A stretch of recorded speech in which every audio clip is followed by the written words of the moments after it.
Cooperativa, 9 de la mañana.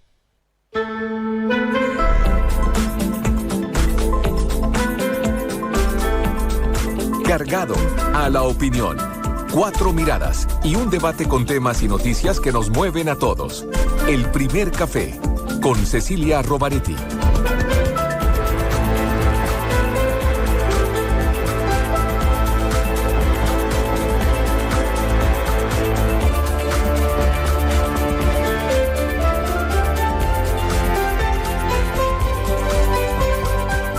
Hola Santiago, hola Chile, hola al mundo que nos sigue a través de cooperativa.cl. 8 grados la temperatura actual, 23 la máxima que se espera para hoy en nuestra capital, en Iquique, cielo nublado con una máxima de 17 grados, 19 en Antofagasta. ¿Sabe? Esto es increíble. Pleno invierno, Copiapó, el cielo completamente despejado con una máxima de 31 grados. 31 grados. El cambio climático. También tenemos en Punta Arenas 5 grados de máxima, Coyhaique 8, Valdivia, lluvia con una máxima de 12 grados, Concepción 14. Saludos a todos ustedes. Chillán, diría Eugenio Guzmán, que se quedó dormido. ¿Ah? Chillán 16 grados, Eugenio, apúrate, que no ha llegado todavía. Lo que pasa es que se le quedaron las longanizas, entonces las fue a buscar para yo creo que eso lo retrasó. Oye, Cecilia, Osvaldo hoy día se puso corbata para venir a verte. Sí. Mira, Nos dijo. cierto. Mira. Sí, nos había comentado el sábado. Es que tuvimos un matrimonio el sábado. Sí. ¿En serio? Cuenten, ¿matrimonio y de nos dijo quién? Osvaldo que hoy día iba a venir en con realidad, corbata para venir a verte. Lo que pasa es que ambos me señalaron que entre tú y yo había, no sé, entonces dije voy a ¿Pero arreglarme quién un dijo poquito. eso? No, ellos me dijeron, no. Yo que en mi ingenuidad, Oiga, en mi ingenuidad agarré papa, pero veo que no logré nada con la corbata, así que luego me la voy a sacar. Así que estuvieron en un matrimonio juntos. Tuvimos en realidad una celebración de 50 años de matrimonio. Tenemos un amigo en común los tres y nos dejaron en la misma mesa para replicar la escena. Faltaba solo tú en la mesa. Pucha. Así que la próxima vez le vamos a decir que, Claro. que Pero nos nos inviten. acordamos. Nos acordamos. Ah, qué bueno, Sí. muchas gracias. Sí. ¿Llega o no llega Eugenio Guzmán? A un minuto. A un Ya, minuto. le falta A un un minuto para encontrarla. Pero si quieres suspendemos el programa. No se usa, ya. Ya. Así comenzamos el primer café. El primer café en Cooperativa presentan Red Salud, mejor salud para Chile. Parque Cousiño Macul, en la ciudad, otra vida. Boost Senior de Nestlé, nutrición activa para tu día a día. Las mutualidades de Chile. El plan es emprender. WOM, nadie te da más. Y Postgrados Universidad Alberto Hurtado, un grado más de pensamiento. Bueno, hay varias noticias interesantes de comentar. Por una parte, lo que sucedió ayer, esta adjudicación de los atentados con paquetes bomba contra Rodrigo Hinspeter y el mayor de carabineros Manuel Guzmán. Un comunicado donde se reivindican, ¿verdad?, este atentado, un grupo anarquista. Operación por la expansión de las hostilidades a los verdugos y en fin una serie de argumentos por qué esos fueron los blancos de este grupo, ¿no? El ministro del Interior dijo, momentito, cautela, tengamos cuidado, no nos podemos apresurar. Claro, este grupo que se denomina Cómplices Sediciosos, Fracción por la Venganza. Así se llaman y en un comunicado de prensa a través de internet, por supuesto, en redes lo dieron a conocer y escuchemos lo que dijo el ministro del Interior, Andrés Chadwick, entonces sobre esto. Tenemos una reivindicación de un grupo anarquista, obviamente no nos podemos apresurar, está el fiscal investigando y encima de ello, no podemos descartar absolutamente nada por ahora, pero tampoco es poder confirmarlo. No es la reivindicación del grupo tradicional en materia anárquica como era ITS en los casos anteriores. terrorismo? No sabemos todavía. Bueno, ahí están las palabras del ministro del Interior. Eugenio Guzmán, ¿cómo está? Muy buenos días. ¿Cómo estamos? Buenos días. ¿Qué tal? Bueno, tal vez el tema de esto, por cuando uno lee párrafos de este comunicado, cuando dice, entendemos que la única forma de permanecer vivos es golpeando a los opresores, sabemos que el poder no caerá con estos ataques, pero no por eso nos quedaremos de brazos cruzados, golpeamos porque no contemplamos la pasividad ciudadana en nuestras vidas, nos alejamos de las estructuras formales de combate para tomar en nuestras manos, reunidas en afinidad, el placer del ataque. Bueno, tal vez yo decía, más allá de tomárselo con cautela o todo, interesante hablar de que esto del anarquismo y si es real, suponiendo que fuera real esto, quiénes son, qué ideología representan, cómo se manifiestan hoy en día. Bueno, no hace falta que se reúnan, ¿no es cierto?, físicamente, para eso están en las redes. Alberto Mayol. Sí, yo tengo la impresión, bueno, aquí hay la tesis de que estos son grupos anarquistas, una tesis que surgió en los 90, donde tempranamente, cuando hubo algunos tipos de atentados o eventos que podían ser imputables como atentados, se habló entonces del surgimiento de ciertos grupos anarquistas. Ha sido bien difícil, entre comillas, establecer que efectivamente se trate de grupos que responden a esa ideología. No es algo fácil. En este caso tenemos una ventaja, ya que aquí acaba de aparecer un texto que es un texto un poco más extenso, que permite más o menos analizar. Entendamos lo siguiente: cuando aparece un texto hay posibilidades de elementos probatorios, o sea, uno ve estructuras de frases completas que puede indagar de dónde son usuales que provengan, en fin. Por lo tanto, hay material en ese sentido. De cualquier modo, las ideas anarquistas son ideas que en Chile hoy día están bastante confundidas. Muchos de los que se crean anarquistas son en realidad lo que en el siglo XIX era denominado los socialistas utópicos. Autogestión y condiciones de desarrollo como un poco más al margen del poder, tiene que ver con el anarquismo, pero también con el socialismo utópico, y hay veces que se confunden. Entonces, yo creo que en general no estamos hablando de unos grupos con alta densidad ideológica.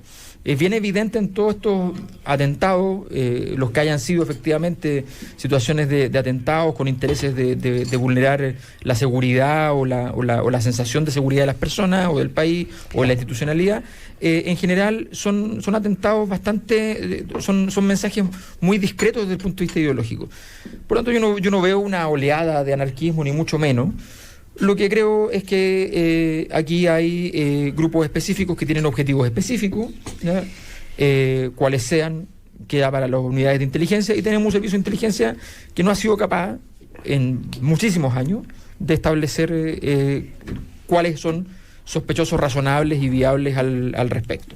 Si me permiten que hagamos un giro en la conversación y después volvemos sobre esto, porque Sergio Mico nos dice que tiene reunión con el jefe, así que no puede esperar mucho. Ah, perfecto. Sergio Mico, que es el nuevo director del Instituto Nacional de Derechos Humanos. ¿Cómo estás, Sergio? Muy buenos días. Muy buenos días, Cecilia, feliz de nuevo de estar en Cooperativa. Y saludo a Alberto, Osvaldo y a David. Gracias. Bueno, gracias. Llegó Eugenio también, Sergio, sí, para que no se quede. Eugenio también. Venía en bicicleta. Pero igual ando en bicicleta. Casi me mato contestando el teléfono. Sergio, a ver, el directorio entonces del Instituto Nacional de Derechos Humanos resuelve nominarte como director de este organismo.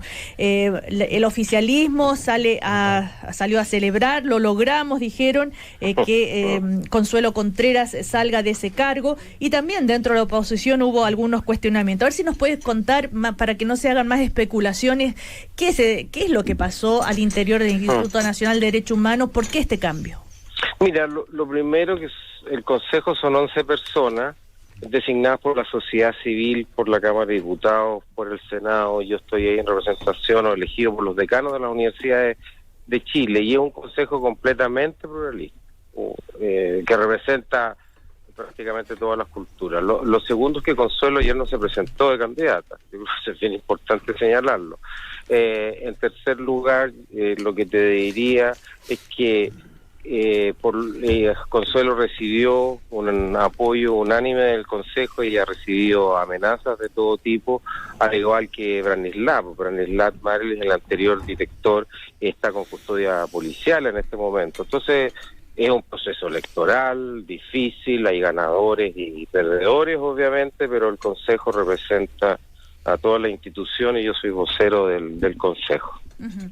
O sea, el hecho de que Consuelo Contreras, entonces, se toma la decisión de que ella, de cambiar quien preside el instituto por las razones que tú decías recién, por amenaza, en fin, porque había ciertos problemas. No, es que ¿por qué? Consuelo, ¿O ella el mandato de Consuelo venció y se renovó buena parte del nuevo consejo y había que nombrar un nuevo director o directora del instituto, y eso fue lo que se procedió a hacer ayer. ¿No? Esto no tiene nada que ver con la situación de fronteras que está viviendo el instituto.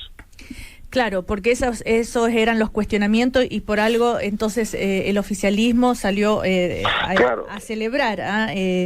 Mira, entrando, Cecilia, derechamente a los temas, y bueno, la primera cuestión es, como te digo, esto no tiene nada que ver con la situación de frontera, y yo lamento mucho que haya gente que esté especulando con eso, de parte del gobierno. Con respecto de parte de la oposición, Cecilia, con toda sinceridad, yo recibí el apoyo de gente que está en el gobierno, 3, y gente que está en la oposición al gobierno, 3.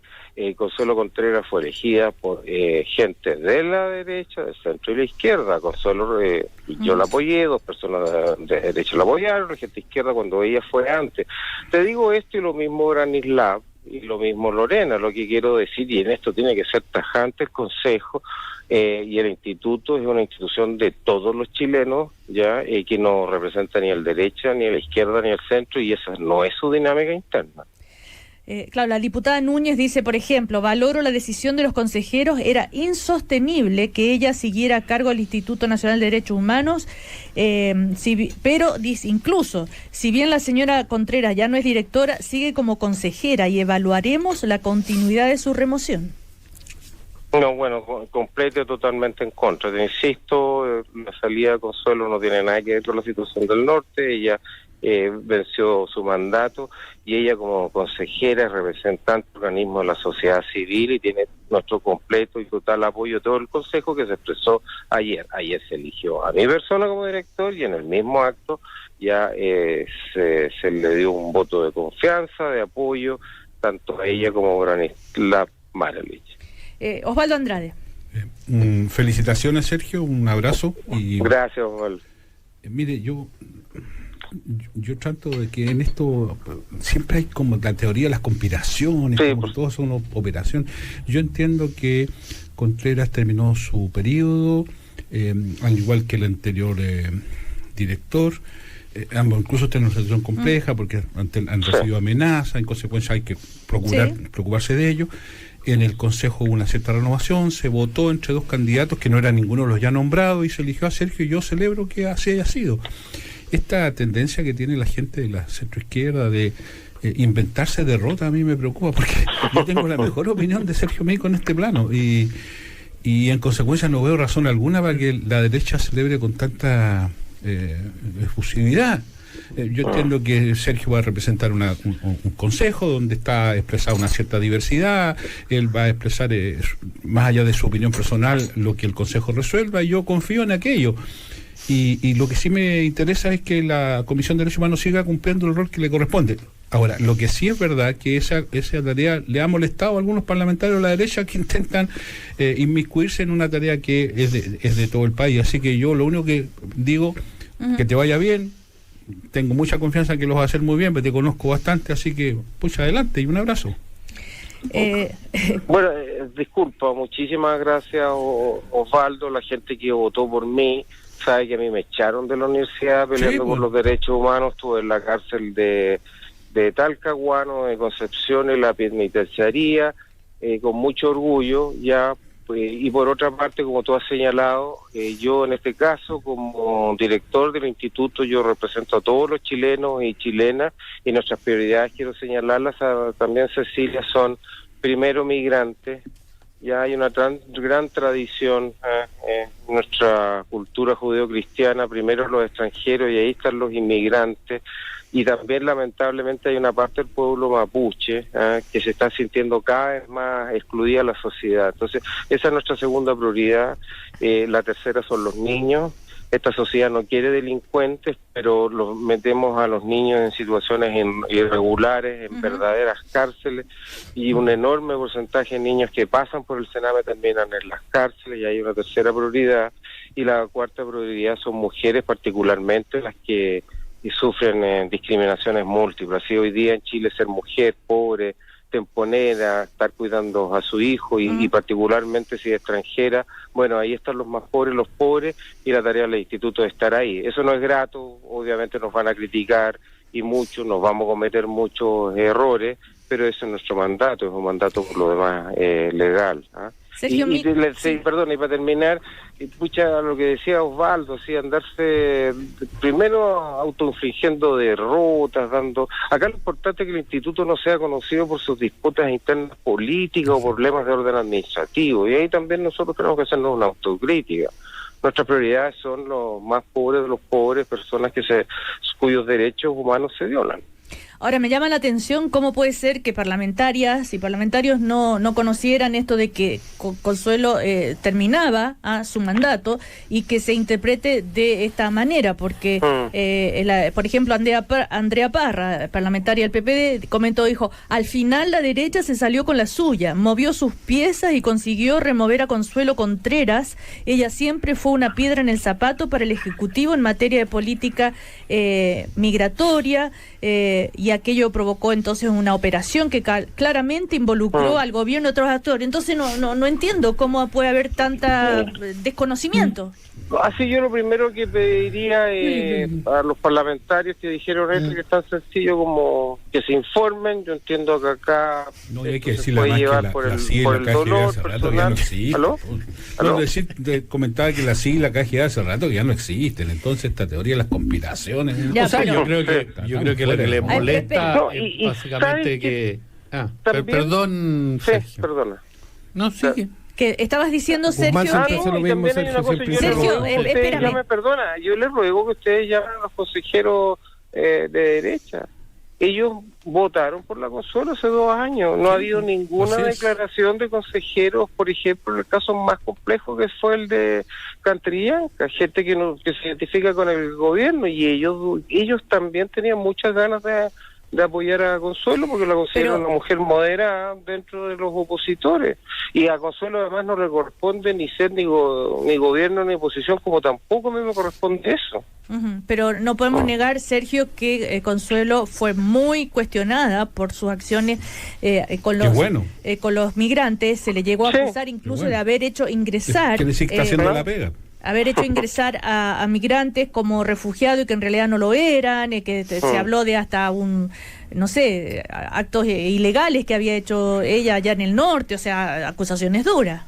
Sí, es que mira, yo también entrando en ese tema que es bien complejo, pero te diría, bueno, Consuelo, que una persona responsable dijo, hay que averiguar bien lo que ocurrió en el norte, y ordenó unas investigaciones sumarias. Ayer conversamos con las oficinas regionales del norte y largamente, y adelantando una cuestión, mira, voy a hablar en general, porque como les digo, hay una investigación sumaria, acá hay un estrecho desfiladero que tenemos que pasar, porque cuando funcionarios, que además son pocos, del instituto viven situaciones límites de orden ético, personal, cuando tú ves gente en la frontera o en ciudades extranjeras que, en fin, que son mujeres en la intemperie, niños, ancianos, bueno, por una parte uno siente un impulso humanitario enorme, pero por otra parte son funcionarios de una institución, que es una corporación autónoma, son técnicamente funcionarios públicos que deben cumplir la ley. Entonces, esta cuestión es bien difícil. Así, en situaciones de crisis humanitarias, obviamente que se cometen muchos errores. Ahora, y cuando se cometen, bueno, hay un Estado de Derecho que hay que respetar, pero también se cometen errores cuando se cometen. Yo insisto, yo no me estoy refiriendo al caso particular porque no puedo, acá hay una investigación sumaria, también hay un impulso humanitario. Entonces, nuevamente, una persona cuando ve estas situaciones de derecha, centro, de izquierda, cuando tiende la mano... Eugenio Guzmán. Mira, yo creo que... hola, Sergio. Yo creo que es bastante común y frecuente en política que una forma, ¿no es cierto?, de llevar la agenda en una dirección u otra, consiste en de la misma manera que uno calienta un tubo en un extremo, hace que todo el tubo se entibie finalmente. ¿Ya? Entonces yo creo que finalmente es eso lo que está pasando políticamente, ya en este caso. O sea, vale decir, las declaraciones de sectores más de izquierda, oye, perdimos esto, esta persona lo hacía así o lo hacía así, es una forma de llevar más al extremo, o de alguna manera fijarte un benchmark o una vara en lo que tú hagas de ahora en adelante, para que te pongas Por supuesto. En política eso es típico. David Morales. Bueno, hola Sergio, un gusto saludarte. Hola. Ahora al aire.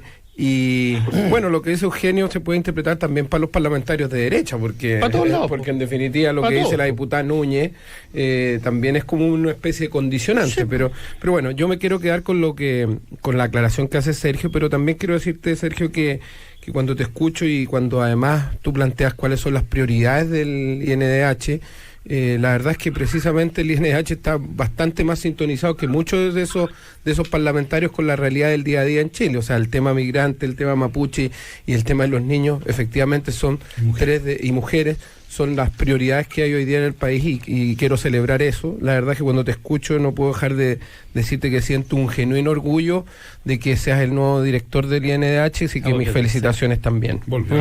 Pero muchas gracias. Cristiano, o sea, ¿no? Sergio sí, y además Sergio, Sergio el presidente de la Comisión Congreso, de la Comisión Congreso Nacional del Partido. O sea, has tenido tareas mucho más difíciles. Sergio, es cierto, es así, pero obviamente y esa función no la puedo seguir cumpliendo, ¿no? Sergio Mico también quería hacer un punto sobre algunos cuestionamientos dentro de los sectores más de izquierda de la oposición, en el sentido que tú eras una sensibilidad, un perfil un poco más conservador. Encuentro una acusación súper injusta. Claro, pero haciendo referencia a tu postura respecto a la ley del aborto en 3 causales o del matrimonio gay. En fin, y en ese sentido también es como, bueno, es más de derecha, entonces Piñera debe estar contento, en fin. Sí, mira, 3 cuestiones. Ninguno de las personas que están en ese panel, si me dieran cambiar mis convicciones porque asumí un cargo, me respetarían. Así, yo primero quiero decir esto: mis convicciones, la forma como miro la vida es pública y notaria. Eso es lo primero. Ahora, lo segundo, yo quiero decir que yo represento al Consejo del Instituto, y en el Consejo del Instituto hay personas que tienen distintas posiciones sobre eso, y yo soy vocero de ello, yo no soy vocero de mi idea. Y lo tercero, adelantando también un juicio, yo soy de la idea que acá en el mundo occidental democrático hay 2 formas de resolver este tipo de problemas o grandes temas, ¿ya? Uno es la vía norteamericana de la Corte Suprema, y la otra es a través del Poder Legislativo. Y yo me inclino completamente en la vía europea, que es decir, a través de proyectos de ley.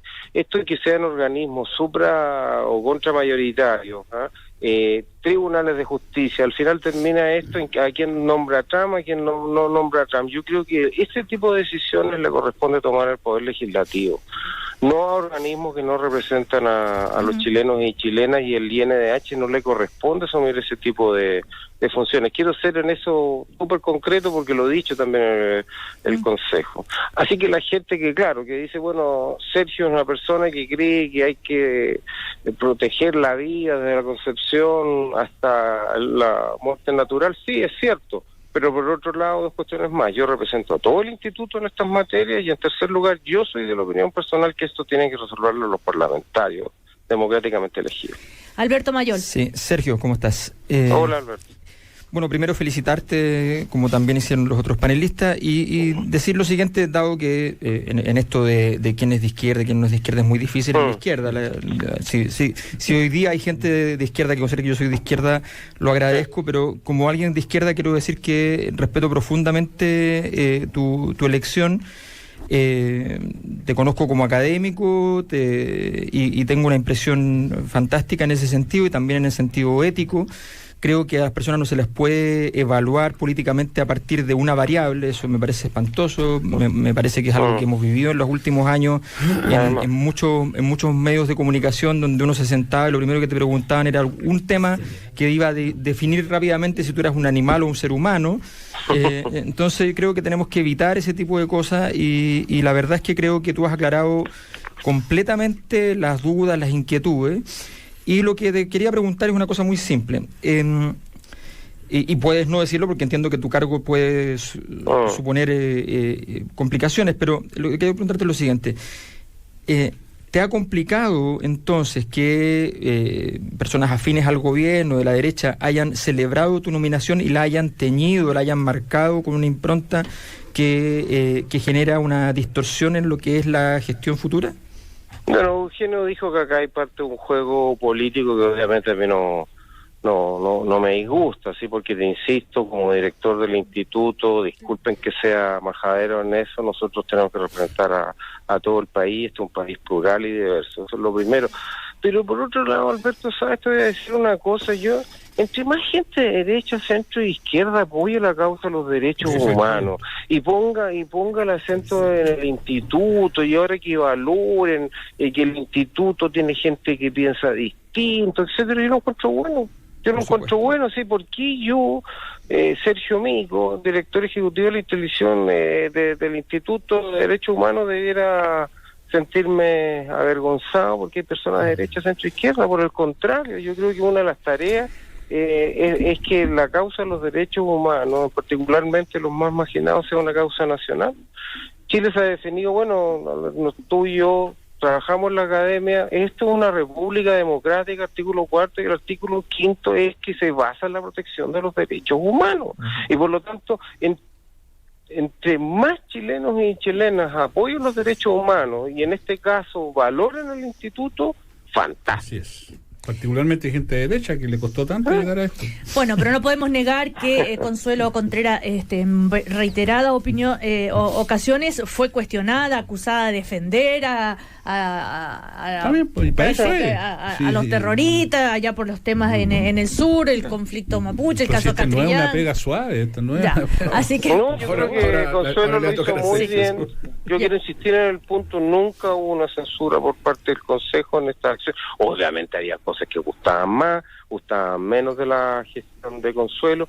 Y bueno, a mí me encantaría que las próximas semanas y meses, cuando nosotros, porque esa es nuestra función, consideremos que hay violaciones de derechos humanos por parte de funcionarios públicos, mantener el apoyo que estoy recibiendo. ¿Qué quieres que les diga? Entonces, Sergio. yo, quiero insistir en el punto. A mí me alegra que la mayor cantidad de personas posible adhieran a la causa de los derechos humanos y a la institución con los cambios puedan estarse produciendo. Sergio Mico, cortito, última pregunta. ¿Tienes pensado viajar al norte, a Chacayuta, por ejemplo? Por supuesto, y quiero ir justamente con personas que representen los distintos mundos del Consejo, del Instituto. ¿Sabes por qué?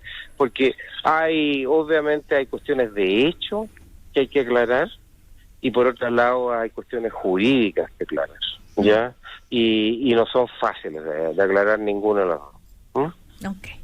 Bueno, ¿ya? A la vuelta de ese viaje seguramente podremos conversar de nuevo. Gracias, Sergio Mico, y felicitaciones nuevamente. Que adiós, te vaya muy bien. Sergio. Ya. Muchas gracias. Adiós. Chao. No, mira, comercial, a la vuelta seguimos conversando. Con el prudente. Y quedamos sin presidente. Quedamos hablando del prudente, ¿no? ¿Cómo? ¿De prudente? ¿De qué prudente? Por la prudencia del ministro del Interior, al que se refería Claro, la conductora. ¿Pero no estábamos hablando de los anarquistas? Sí, pero y lo que dijo, a propósito de lo que dijo el ministro Chadwick. ¿Qué significa la inclusión? Seguimos en este primer café. Eugenio Guzmán, David Morales, Alberto Mayol y Osvaldo Andrade. Antes de la conversación con Sergio Mico, habíamos comenzado a hablar, a analizar un poquito a propósito de esta reivindicación, de este supuesto grupo anarquista.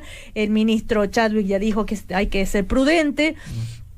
El subsecretario del Interior esta mañana también se refirió a este tema, dijo que el anarquismo es más complejo de combatir que el terrorismo. y que, bueno, hay que ver de qué se trata y también, o sea... no habría por qué combatirlo, es una idea política, bueno, digamos. Pero los actos anarquistas, según Uvilla, son acciones individuales, no coordinadas. ¿Los actos anarquistas? Que lo hacen más complejo de combatir que el terrorismo, que son acciones articuladas, donde hay grupos que se conocen, que interactúan, pero en este caso los anarquistas no es así. O sea, dice, no, esto es complejo. Pero es que dice algo que no es verdadero. Quiero aclararlo rápidamente, que Alberto Mayor. el terrorismo a nivel internacional ha visto la llegada de lo que se denominan los lobos solitarios, que son atentados hechos por terroristas individuales, cosa que es inédita porque normalmente se entiende siempre además el terrorismo un trabajo en asociación. O sea, todo atentado terrorista en la historia ha tenido varias personas involucradas, ya sea en la parte ideológica, intelectual, en la generación de la idea o en la aplicación de la misma. Hoy día existe gente que incluso para atentados de carácter ideológico descarga una información por internet, se valida como alguien del área, se le valida como islamista, por ejemplo, y va y hace un atentado. Entonces, eso está existiendo y tiene que ver con actos individuales, efectivamente. Si ellos tienen antecedentes en el gobierno de que esto es un acto individual, que es algo que nosotros no sabíamos, digamos, todavía no los tienen, por supuesto. Bueno, pero sería algo interesante, pero no tiene nada que ver con lo anarquista. Bueno, pero el ministro Uvilla dijo que el anarquismo no son grupos, son personas que adhieren a un concepto ideológico y actúan no necesariamente coordinados. Su instrumento de relación son los medios digitales, tecnológicos. Entonces dice, cuando hablábamos de grupo terrorista hace 20 años, uno los identificaba con su nombre. Esa figura hoy día no se da. O sea, es un poquito preciso, Eugenio... fíjate tú, porque de hecho cuando uno analiza eventos históricos como el asesinato del archiduque austríaco Francisco Fernando, exacto. Bueno, ahí actúa un individuo, pero está de alguna manera está asociado a otros individuos. Yo creo que una cosa es el anarquismo como, llamémoslo así, como postura ideológica, como lo mencionaba Alberto, y otra cosa es el modus operandi que puedan tener aquellos grupos exaltados dentro del anarquismo, como de cualquier grupo ideológico. ¿Ya? Entonces, la acción individual no necesariamente es la característica central de este tipo de actos. Puede serlo, pero no es la única. Pero, David Morales. Mira, a mí me... En todo caso, perdona, David, y quiero decir una cosa. Eugenio. Yo no creo que solamente este asunto sea de inteligencia policial, sino que también confluye en otros elementos, porque si llega un paquete con ciertas características al correo privado, público, el que sea, yo creo que dadas las situaciones actuales uno debería tener algunos mecanismos para participar. Porque tengo entendido que tampoco cuando llegó a la oficina de Quiñenco, creo, no fue detectado. Claro. Entonces, ahí hay temas técnicos que no tienen necesariamente que ver con más o menos inteligencia. Sí, David Morales. Cecilia, a mí me preocupa mucho la declaración del subsecretario Villa. ¿Por qué? Porque más allá de si esto es anarquismo, es terrorismo, estas discusiones que son más bien filosóficas, detrás de las palabras del subsecretario Villa hay una falta de información y de rigor tremendo, y me asusta porque en definitiva en él está radicada una responsabilidad tremendamente importante. Entonces aquí claramente la inteligencia está sobrepasada, tenemos una ley que está obsoleta, tenemos una ANI sin facultades operativas reales, tenemos una ¿usted quiere darle facultades operativas a la ANI? Facultades operativas reales, porque en definitiva hoy día la ANI no se puede adelantar a ciertos procesos. Tenemos además un problema que está en el centro del debate, porque cuando el gobierno pide poco menos que se le dé carta blanca para cambiar la ley, como a ellos se le antoje, cuando está pidiendo que casi se puedan hacer detenciones sin en el fondo sin mediar pruebas, por un lado, y por otro lado tenemos una policía que, digámoslo, Carabineros es una institución que hoy día está tremendamente cuestionada. Entonces estamos en el peor de los mundos, y el subsecretario, cuando da esas declaraciones, lo único que hace es confirmar todos nuestros temores, que son precisamente que el gobierno no tiene ninguna información concreta. Y eso sí es peligroso, eso sí puede generar temor en la población, y eso sí es para preocuparse. Sí, Osvaldo Andrade. Yo en este momento me voy a quedar con las declaraciones del ministro Chadwick. Creo que el llamado que hace a enfrentar esta discusión con una cierta prudencia, creo que es lo adecuado.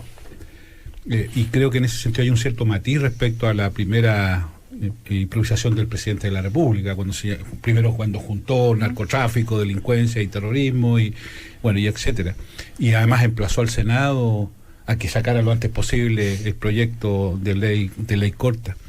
Y creo que esta discusión que nosotros tenemos ahora da cuenta de que efectivamente hay que darle un debate un poquitito más sustantivo respecto a eso, porque no todo hay que definir bien si estamos todos claros lo que estamos pensando, que es terrorismo, etcétera, etcétera. Y creo que ahí hay un debate que está pendiente. Solo quiero hacer una observación, y por eso reitero, me parece que la prudencia con que Chadwick señala, dice, mire, veámonos, todavía no tenemos antecedentes suficientes, no anticipemos conclusiones con tanta facilidad.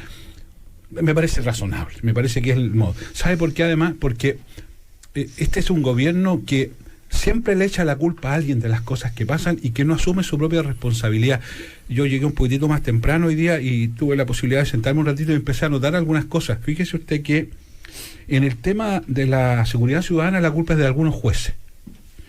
En el tema del desempleo la culpa es de los migrantes.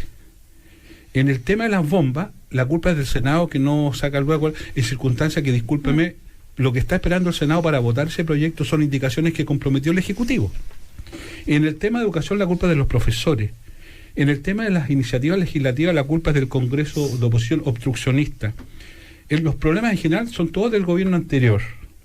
En el movimiento, en el TUME, es del gobierno anterior. Llegó bien temprano en la historia y de educación física es del gobierno anterior. Y en la Fuerza Armada del Narcotráfico el problema es de la Contraloría. O sea, siempre la culpa es de alguien y nunca hay una responsabilidad de un gobierno que la gente eligió con una holgada mayoría para que se hiciera cargo de estos problemas, no para que descubriera de quién es la culpa que estas cosas no avancen. Entonces, a mí me preocupa, y por eso reitero que me parece bien lo de Chadwick. Ya no es un problema echarle la culpa a nadie, es cómo hacemos una discusión, un debate interesante respecto a un tema que es bien de fondo, y cómo encontramos alternativas. Si las facultades intrusivas que se plantean en la reforma, en la ley corta, ya están en el narcotráfico, excúsenme, si alguien me puede decir que estamos ganando la batalla del narcotráfico, entonces pareciera ser que no es esa o es una alternativa, o no es la única. Entonces, centrar todo en la culpa de otros, créame, les pido excusas por haberme tomado el tiempo de leer esto, pero como llegué un poquito antes, me permití. Gracias por permitirme. No, pero es que también lo contrario, Osvaldo, es que en todos esos casos la oposición va a decir es culpa del gobierno, es culpa del gobierno, y es culpa del gobierno, no hay que llegar muy temprano para pero no estamos diciendo que el gobierno, estamos diciendo que el gobierno se haga cargo. Son dos cosas distintas, Eugenio. Son dos cosas distintas. Por algo lo elegiste. No, sí, de acuerdo, pero el sentido común lo lleva a uno a pensar de que evidentemente no le puede echar al gobierno de todas las culpas. A ver, pero uno podría solicitarle... Usted porque usted es una persona prudente, pero en general lo que hace la oposición, o por lo menos David, lo que escucho toda la semana es un mensaje a los imprudentes. El problema de la jornada laboral es que no hay flexibilidad. A ver, pero la culpa es la flexibilidad. Un poquito más, o sea, podrían asumir todas las figuras políticas, dirigentes, que las cosas son más complejas, ¿no? Esto de que es culpa de esto, que lo otro, no es de uno ni de otro, ¿no? Es lo que trato de decir. Claro. Es una buena intérprete de Osvaldo. O sea, yo creo que hay una tendencia actual con esta cosa de hacer las respuestas lo más cortas posible a que se den respuestas yo diría respuestas tribales para problemas de sociedades complejas. Es el punto. Y eso es muy poco conducente. Yo creo que las autoridades tienen que empezar a acostumbrarse efectivamente a tener que hacer una reflexión un poquito más ponderada de los hechos. Ahora, esto, a propósito de esto, está el llamado del gobierno, aprueben de una vez por todas la ley corta. Que presenta las indicaciones. Contra el terrorismo. Hay diferencias, por ejemplo, entre el senador Arboe y el senador Huenchumilla. Están ahí viendo. La senadora Goich dijo hay que estudiarlo con más calma. Esas cosas se van a votar. Pero el tema es si se votan o en qué va a ayudar esta ley y dónde se tranca esta ley antiterrorista. Este proyecto fue aprobado en la Comisión de Constitución del Senado, pasó a la sala. Hubo un conjunto de entendidos, gente que sabe mucho de eso, que hizo un conjunto de observaciones. El gobierno escuchó esas observaciones y se comprometió a presentar indicaciones. En consecuencia, eso se va a votar en la sala con las indicaciones del gobierno. Esas indicaciones no se han presentado. Entonces, que haya diferencia entre Huichumilla, fulano, sutano, da lo mismo, porque todavía no está claro lo que hay que votar. Claro que hay que votar. Y por otro lado, es inaceptable la frase, el mundo al revés. Cecilia, que de hecho ustedes lo mandaron en la pauta, esta frase de que no se aceptan voces disidentes en un tema tan sensible.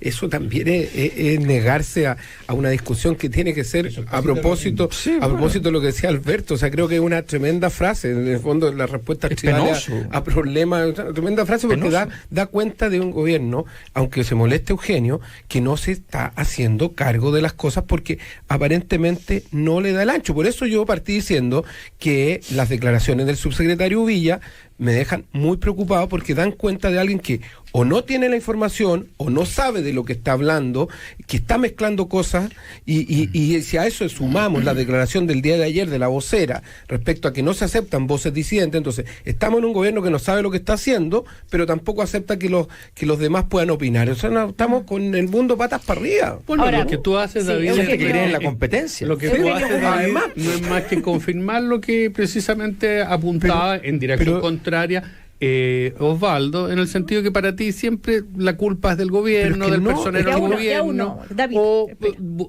o siempre rasgas vestiduras sobre alguna frase, sobre algún dicho, pero me dejas terminar, porque Eugenio, yo te dejé terminar. Sí, Eugenio. Yo te dejé terminar. ¿Ya? Entonces, obviamente, eso no hace más que confirmar, es una profecía autocumplida, y yo creo que, bueno, o sea, la gente nos escucha, y todas las semanas entonces, mire, yo encuentro que esto, que es lo que el gobierno. O también la otra frase que es bastante frecuente, nosotros la democracia cristiana, lo cual está bien, o sea, hay un equilibrio. Propongo una legislación, propongo una legislación para este programa que haga que sea legítimo interrumpir cuando se está cometiendo un infundio. Un infundio, sí, pero en este caso no es el infundio. Oye, Eugenio, ¿pero qué opinas de lo que dijo Villa? O sea, ¿tú crees que de verdad nos da cuenta de alguien que tiene el control de la situación? A mí me parece que no tiene el control de nada.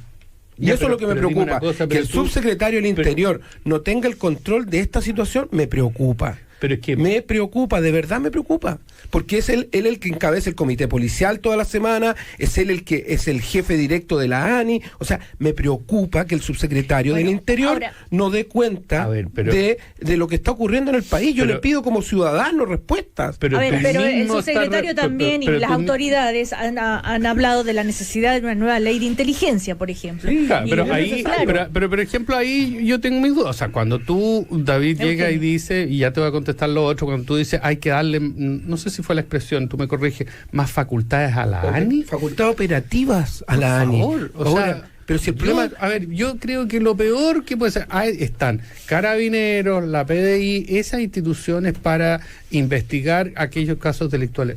Todavía yo no entiendo, parece que no ha resultado. ¿Por qué tenemos una agencia de inteligencia que va a espiar qué? ¿Va a espiar a los chilenos? ¿Qué va a hacer? Los mejores mecanismos de inteligencia en el mundo operan distinto a la policía. Por eso la CIA, la KGB, todo ese tipo de cosas. El Mossad, la persecución inteligente. Y a uno, si no nos entiende crear nada. eso. Lo que 17 en Estados Unidos, 15 en España. Pero eso, y queremos eso. Yo no le tengo miedo a eso. Una función yo le tengo terror. Yo no le tengo miedo. Si se establecen controles. De a uno, si no nos entiende. El trauma no lo tenemos nosotros, parece. De a uno. Eugenio Guzmán, ¿por qué le tienes terror a eso? Porque precisamente lo que significa una instancia dentro del Estado que espíe a los propios chilenos, porque obviamente cuando tú creas estas instituciones que se terminan transformando en monstruos, que hacen cualquier cosa, que limitan la vida de las personas. No, fíjate, en cambio Carabineros está sometido a leyes orgánicas, la PDI es lo mismo, la Fuerza Armada entonces obviamente... ¿Y estás de acuerdo con la ley antiterrorista para que le entregue más facultades para investigar intervención telefónica? Pero órganos institucionalizados.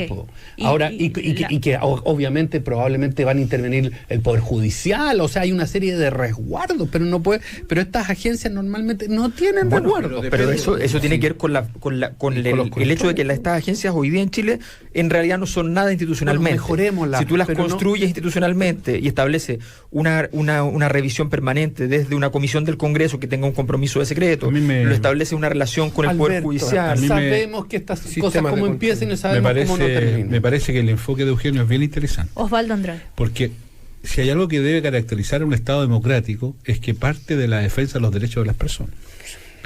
Y naturalmente todas estas cosas hay que verlas desde el punto de vista restrictivo. Cualquier afectación del derecho a las personas, hay que verlo desde el punto de vista restrictivo. La dificultad que tenemos en Chile es que los órganos de inteligencia que operan institucionalmente no conversan entre sí. Entonces, una primera función de un órgano civil es que los órganos de inteligencia, que además son muy celosos de la información, no la comparten por razones, no sé, pueda tener esa facultad. Y en segundo lugar, eso que le permita tener un cierto rango. Y en ese sentido, Alberto tiene razón, esto hay que darle institucionalidad. Lo que pasa es que tenemos hoy día un engendro que es todo y nada. Porque cuando uno dice inteligencia, inmediatamente piensa en la ANI, y cuando se da cuenta de lo que es la ANI, uno dice, ¿para qué está? Entonces, claro, hay un problema que resolver. Mira, yo he sido siempre majadero en decir cómo no es posible que en estas cosas se incorpore gendarmería.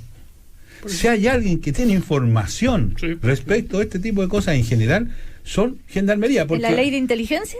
Por supuesto, como un órgano que podría aportar mucho. Son los que conversan con los presos. Por eso es coordinación. Bueno, pero eso el subsecretario hablaba de eso, la necesidad de incorporar, por ejemplo, a gendarmería. Me parece muy bien. Si al final la gente entiende. Si lo que pasa es que hay que explicarle a los compañeros. Se demoró Villa, pero al final entiende. Claro, pero cuando escuchó cooperativa. Pero mira, y el tema martes marcan pauta. El tema de estas agencias, fíjate bien, sabemos, ¿no? Es bastante común lo cuestionado que están. ¿Para qué caemos en el error?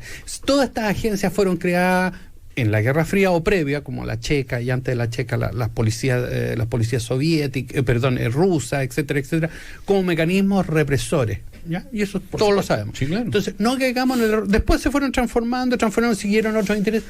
No creemos, tenemos instituciones, órganos que tienen institucionalidad, y fijemos ahí los énsis. Yo creo que... Y esto no tiene que ver con traumas, por favor. Yo quiero deshacer esa mala... con los traumas. Si no, un problema de trauma. Si un problema de tu conducta en ese caso. Claro, obvio, pues si fuera por eso. Obvio. Entonces, si aquí hay un tema básico. La democracia se defiende con democracia y con derechos. No se defiende alterando esas cosas. Cuando se opera en el margen, es una derrota de la democracia finalmente. Y a eso no tenemos que estar en disposición. Bueno, vamos a comerciales. Vienen noticias. Seguimos acá en el primer café. Estamos con Eugenio Guzmán, con David Morales, Alberto Mayol, Osvaldo Andrade, y habíamos quedado de conversar en este bloque sobre este proyecto de ley de rebajar de 45 a 40 horas semanales la jornada laboral, sin reducción de remuneración. Es un proyecto que presentó la diputada Camila Vallejo, que fue apoyado por el Frente Amplio, y que ha generado... por toda la nueva mayoría, no todos. ¿Cómo que no? No, hay algunas voces que dicen, cuidado, esto no es, hay que tomárselo con... Digo, en la presentación del proyecto. Ah, ya. En fin, pero se ha generado ya el debate. Y el ex ministro Valdés ayer justamente opinó sobre esto. Dice, reparó en que tendría menos impacto en el mercado laboral subir más del 4% la cotización individual de manera gradual que bajar las horas de trabajo de la semana. Este proyecto, si se aplica, dijo, equivale a un aumento del 11% del costo laboral. El otro día acá Nicolás Izaguirre, justamente, exministro de Hacienda, también el viernes pasado en el primer café, dijo, a ver, esto no es llegar y hacer, cuidado. En fin, Osvaldo Andrade, que ha sido, entre otras cosas, ministro del Trabajo. A ver, ¿qué opina sobre esto? Mire, lo primero que quiero señalar que a mí me parece que esta es una discusión bien extraña, porque yo a todos los que lo he escuchado, que han expresado opinión, todos están de acuerdo que tiene sentido la rebaja de la jornada laboral. Pero los costos es el asunto, ¿no? Segundo, todos están de acuerdo que hay que incorporar mecanismos de adaptabilidad por los nuevos tiempos, etcétera, etcétera. O sea, en las dos discusiones aparentemente más de eslogan, hay acuerdo. Rebuscamos, el gobierno dice lleguemos a 41 en su proyecto de adaptabilidad, el proyecto de Camila y de otros parlamentarios dice 40. En uno y otro hay disposición a hablar de estos temas de adaptabilidad. ¿Dónde está la diferencia? ¿Dónde está la diferencia? En cómo se genera esa adaptabilidad. Para algunos, basta simplemente el acuerdo entre el trabajador y el empleador. Para otros, ese acuerdo tiene que ser con un organismo de representación más colectiva. Esa es la discusión. Que también es una discusión que se ha avanzado un poco porque el propio gobierno entiende que hay algunos tipos de pactos que requieren de un actor colectivo. Entonces lo que estamos más bien es una parte del acuerdo. Entonces yo quisiera, a propósito de eso, no quiero simplificar la discusión, pero para tratar de situarla, quiero decir lo siguiente. Le escuché anoche en la televisión a un destacado empresario que decía: el siglo XXI requiere de mucha flexibilidad, qué sé yo, porque las normas del Código del Trabajo y sus rigideces son del siglo XX. Y lo que él propone es que el trabajador con el empleador se entiendan directamente. Yo le quiero decir a ese empresario que eso son normas del siglo XIX. Lo que la modernidad que él nos propone es volver al siglo XIX. Entonces, le propongo lo siguiente. Mire. Y además sería bueno que estas cosas, uno de los principios básicos de la cosa laboral es que la primacía de la realidad, o sea, cómo son las cosas en realidad. Entonces, yo quisiera preguntarles, empresarios, ¿a él le parece que es posible que un empleador se entienda directamente con el trabajador en similares condiciones? ¿Y por qué no vea lo que pasó en la Piccola Italia? Si eso pasa en Chile, no, eso no es un meme de otro país, pasa en Chile. Ahí hay un señor que trata como trata a sus trabajadores y hemos tenido esta experiencia. Entonces, pareciera ser que el equilibrio aparente no es tal, entonces se requiere. Antiguamente esto lo resolvía la norma legal, porque la norma legal decía estos son los derechos, etcétera, etcétera, etcétera. Si hay que modificar aquello, modifiquémoslo, pero ¿sabe cuál es el tema? ¿Cómo adaptamos? Y yo reitero, lo más moderno, siglo XXI, 30, el que usted quiera, es el diálogo entre trabajadores y empleadores. Eso es lo más moderno que hay. Para adaptar las normas hay que conversar los trabajadores y esa conversación tiene que ser una conversación equilibrada. Y para eso hay una institución que puede que a algunos no les guste mucho. ¿Sabe cómo se llama? Sindicato. Yo les pido a los empresarios que no le tengan miedo a los sindicatos. Cuando habla de este empresario que escuchó, ¿es Bernardo Larraín Mate? Es que los nombres se me olvidan porque con tanto Larraín que hay en Chile, oigan, me confundo. Efectivamente, un señor... sí, era él, sí. Sí, pues yo también lo aunque no me crean, no soy irónico, de verdad no me acordaba. Pero es él. Sí. ¿Alberto Mayol? Sí. Yo quiero decir lo siguiente, creo que si uno mira los datos de la OCDE, normalmente Chile no está dentro de los punteros, ¿no? O sea, porque los datos de calidad de la educación, de salud, cobertura, qué sé yo, en general no son muy buenos, Chile siempre está más o menos al final, pero hay datos en los cuales Chile lidera, ¿ya? Consumo de alcohol y drogas en jóvenes, por ejemplo, lidera en sueldo de los congresistas, ¿ya? Y otra variable en la cual lidera hasta quinto, ¿ya? Es en las jornadas laborales más extensas, sí, junto con Rusia. En el lugar 14, 150 horas al año menos, está Turquía, que tiene el mismo nivel socioeconómico de Chile, el mismo ingreso per cápita, ¿ya? Para tener una idea. Y que tiene un salario mínimo que es más o menos 100.000 pesos superior al que tenemos hoy día nosotros, ¿ya?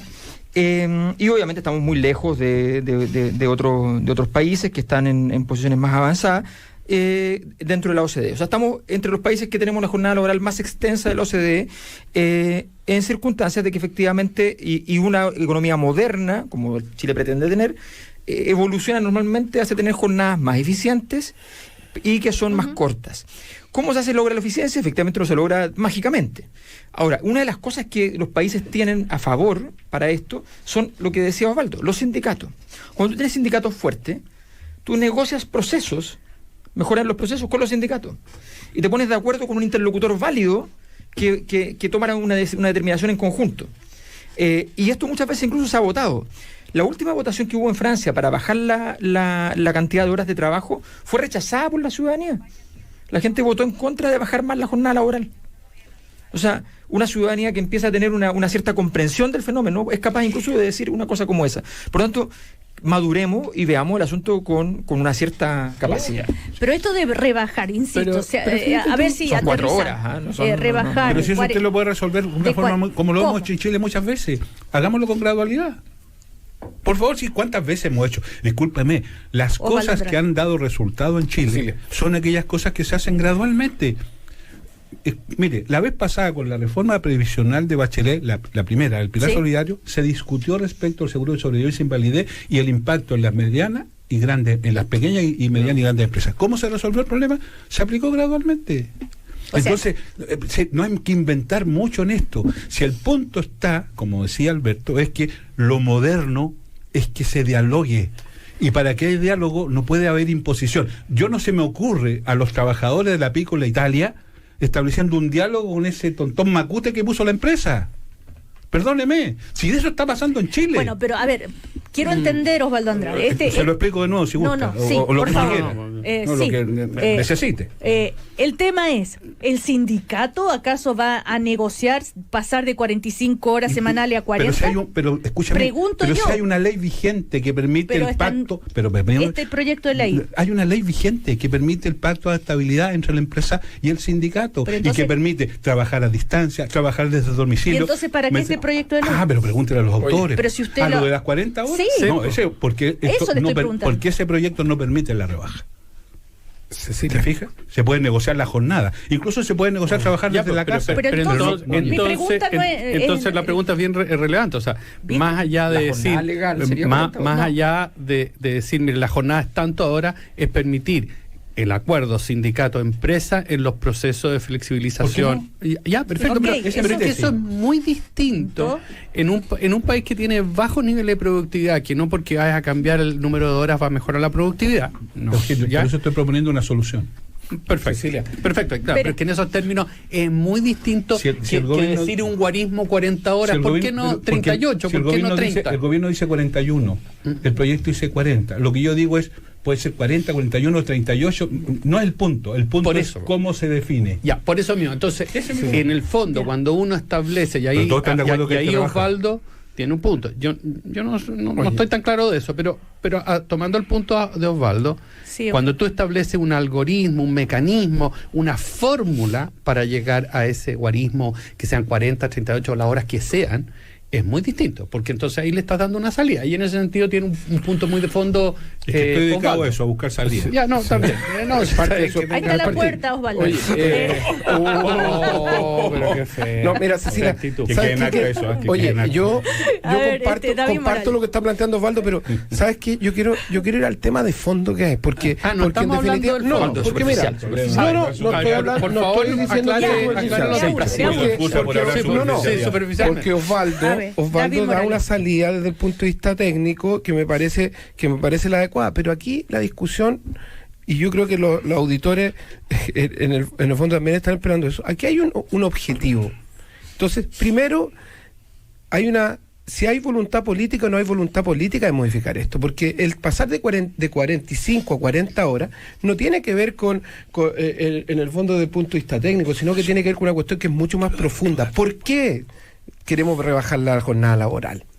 ¿Porque los chilenos son flojos, queremos trabajar menos? No, porque en definitiva tenemos que mejorar la calidad de vida. La gente pasa 2, 3, 4 horas arriba de una micro, los padres no ven a sus hijos, o sea, hay una cuestión de fondo. Entonces, si ponemos en el centro de la discusión el tema de fondo, que es cómo mejoramos la calidad de vida de los chilenos y las chilenas, después vamos a encontrar la solución. Pero si vamos a empezar a poner obstáculos, porque la opinión de Valdés, la opinión de Izaguirre, es la típica opinión del economista, en el fondo el canto de sirena típico, que en definitiva impediría que avanzáramos en la adaptabilidad y en buscar la solución. Entonces, yo celebro lo que está planteando Osvaldo, porque dice, ¿saben qué? Aquí hay un objetivo central, que es cómo rebajamos la jornada, no porque se nos ocurre, sino que hay una cuestión de fondo.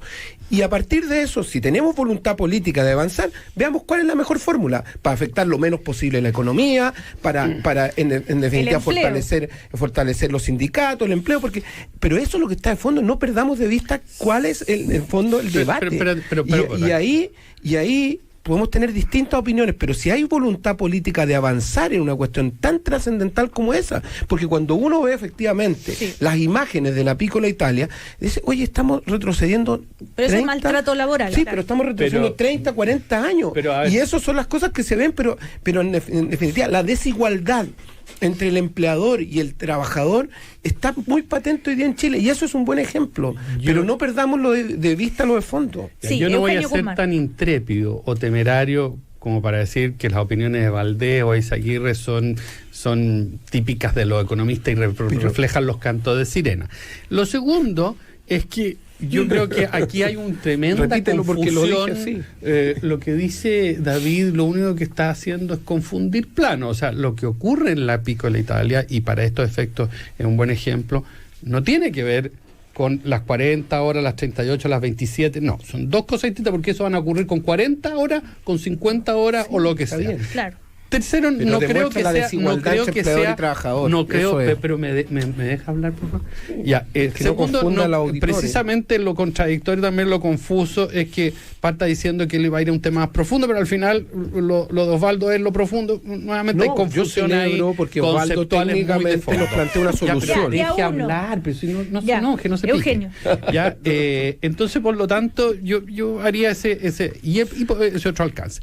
Y por último, yo creo que el tema de fondo tiene que ver con que es cierto, hay un tema muy de fondo que tiene que ver con la estructura laboral en Chile. Hay gente que viaja horas porque el sistema de transporte es malo, etcétera, etcétera. Pero obviamente esos problemas no se van a resolver con las 40 horas necesariamente. La gente igual se va a tener que seguir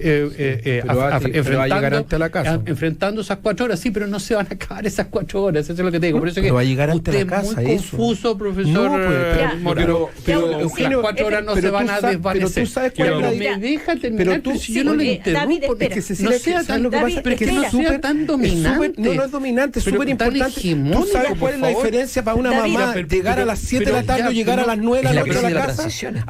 Hay una Ya, bueno, hay vamos una a dejar diferencia que- grande. vamos a dejar que Espera, hable. Eugenio, Ya, no, Eugenio. me voy a Gracias. bajar mi micrófono. Lo que yo... Eugenio, cierra la idea, Eugenio, por favor. Pero cierra la Sí. voz. Pero que dile que no. Que no sigáis Entonces, vendiendo. por lo pronto, aparte de las confusiones adicionales, otra confusión es que no se van a acabar las 4 horas de viaje de las personas porque se rebaje a 40. Entonces, la pregunta es, ¿este proyecto contribuye a todos estos problemas que se están manifestando aquí? Que lo ha manifestado Osvaldo, que lo ha manifestado David también, que lo ha manifestado Los dos proyectos Alberto. ayudan. Ya, yo tengo mi impresión que no, porque no van en el tema de fondo, que el mismo que tú estás planteando, Sí. Osvaldo. Ya. Osvaldo Quería Andrade. agregar 2 cosas más. Si el problema de la Piccola Italia no es el tema del maltrato, por cierto, también lo es. El tema de la Piccola Italia lo que expresa con una nitidez brutal es que el pretendido diálogo igualitario entre trabajador y empleador en forma individual es imposible. Sí, pero no se acaba Porque, con 40 horas. no, yo lo sé, pero sí permitiría en un sistema más equilibrado de relaciones que eso se pudiera conversar. Y lo segundo que quiero precisar es que se escucha mucho es que en Chile la sindicalización es muy baja, qué sé yo, estamos y puede ser cierto, ¿eh? y por favor yo les pido que miren todos los pleitos que hay por práctica antisindical y cosas por el estilo. Pero aunque así sea, estas cosas igual se pueden conversar. En los países desarrollados la sindicalización no es tan más mayor. No, porque ha ido cayendo en el Pero mundo. hay negociación ramal. Y se dice que en Chile eso no es posible porque ya pesquisar las ramas es un problema. Entonces yo hago 2 afirmaciones. ¿Cómo están organizados los gremios Empresariales. en Chile? Empresariales. Por ramas. Y en segundo lugar, si el problema es entre pequeña, mediana y gran empresa, hagamos distinciones, pues. ¿Cuál es el problema? Si esas cosas se pueden conversar. Pero para eso, mire, a mí ¿por qué me preocupa y pongo tanto énfasis en esto? Porque entre ayer y hoy día, el despliegue para satanizar el proyecto de las 40 horas ha sido brutal. Tanto es así que ni siquiera se habla del proyecto de Camila Vallejo. ¿Sabes lo que se habla ahora? Del proyecto del Partido Comunista. Entonces, esa es una estrategia comunicacional. Y así no se discuten estas cosas. Los intereses de los trabajadores y las necesidades de los trabajadores están por sobre estas pequeñeces. Ya, Cecilia, no, pero no se Cecilia, termina el primer pero café. yo quiero hacer David una Morales, pregunta nomás, Eugenio. David Morales. Una sola pregunta. Pero para que la conteste No, ahora no, o para la próxima. para la próxima Para la semana, próxima cuando semana. quiera. De a uno, de a ¿Tú- uno. David tú Morales, sabes breve, de por verdad favor. cuál es la diferencia para una mamá llegar a las 7 de la tarde o a las 9 de la noche a la casa? ¿Por qué eso es lo que está en discusión? Dile que No, sí. eso sí. No, Ahí ya le contesté. la diferencia es que ve a los niños No, pero durmiendo deja que o a los niños conteste él, despiertos. Pero por eso, pues, Eso es, o sea, eso es lo que usted está quiere de que se Se conteste. terminó el Cecilia, primer café. hay Se terminó el primer No, va a café. hablar va a Ya. saludar a... Eugenio Guzmán, David Morales, Alberto Sí. Mayol, Prometo nunca más venir con corbata porque fue inútil. Osvaldo Andrade. Y eso está al aire, Muchísimas estamos al aire todavía, gracias, que déjense les vaya de- muy bien. Al Chau, más de chau. alguno lo van a retar. El primer café en cooperativa presentaron Red Salud, mejor salud para Chile. Parque Cousiño Macul, en la ciudad, otra vida. Boost Senior de Nestlé, nutrición activa para tu día a día. Las mutualidades de Chile. El plan es emprender. WOM, nadie te da más. Y Postgrados Universidad Alberto Hurtado. un grado más de pensamiento. Cooperativa. Todas las